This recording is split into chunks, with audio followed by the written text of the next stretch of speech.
నరసరావుపేట కుమ్మరి బజార్ శాలివాహన సంఘం పల్నాడు జిల్లా వారి ఆధ్వర్యంలో మొల్లమాంబ విగ్రహ ఆవిష్కరణ జయంతి ఉత్సవాలు ఘనంగా జరిగాయి.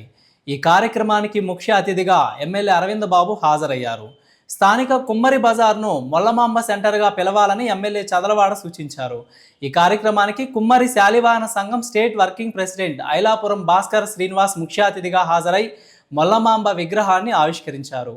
ఈ కార్యక్రమంలో పల్నాడు జిల్లా శాలివాహన సంఘం అధ్యక్షులు శ్రీ తొర్లకొండ చిన్నాంజయ్య, రొంబిచెర్ల మాజీ ఎంపీపీ మంగమ్మ, శాలివాహన సంఘం నాయకులు బెజ్జంకి మల్లిస్వామి, బెజ్జంకి బాజీ, గోవిందు, మెహర్, ఏడుకొండలు తదితరులు పాల్గొన్నారు.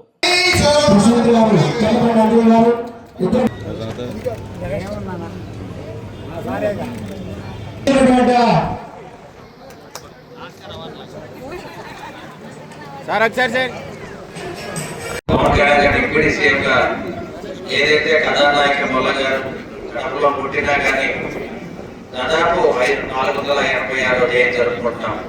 ఇటువంటి గొప్ప గొప్ప వ్యక్తుల్ని ఈ జయంతి వేడుక జరుపుకోవడం వల్ల మన సంఘం యొక్క విలువ పెట్టడానికి ప్రభుత్వం ఈ విధంగా కార్యక్రమాలు ఏర్పాటు చేసింది. అందుకనే ప్రభుత్వం మనకి ఇప్పుడే మన మున్సిపల్ గెస్ట్ హౌస్ లో ఈ కార్యక్రమాన్ని ఏర్పాటు చేసి ఘనంగా చేయడం జరిగింది. మళ్ళీ కూడా మన ఇక్కడ విగ్రహావిష్కరణ కూడా చేయడం జరిగింది. నేటి నుంచి ఈ సెంటర్ ని కథానాయక మొల్ల సెంటర్ గా మనం పిలవాలి. మొల్ల సెంటర్ ఎవరైనా తప్పు మాట్లాడితే ఒప్పుకోరు. కుమ్మరి బజార్ అంటానికి వీలేదు. మొల్ల సెంటర్ అంటే అదేవిధంగా నేను కోటపల్లి రోడ్ లో కూడా మౌలానా అబుల్ కలాం ఆజాద్ గారి విగ్రహాన్ని ఆవిష్కరించినప్పుడు దాన్ని ఆజాద్ సెంటర్ గా నామకరణం చేశాం. అక్కడ ఆజాద్ సెంటర్ కోటపల్లి రోడ్డు, ఇది మొల్లమాంబ సెంటర్.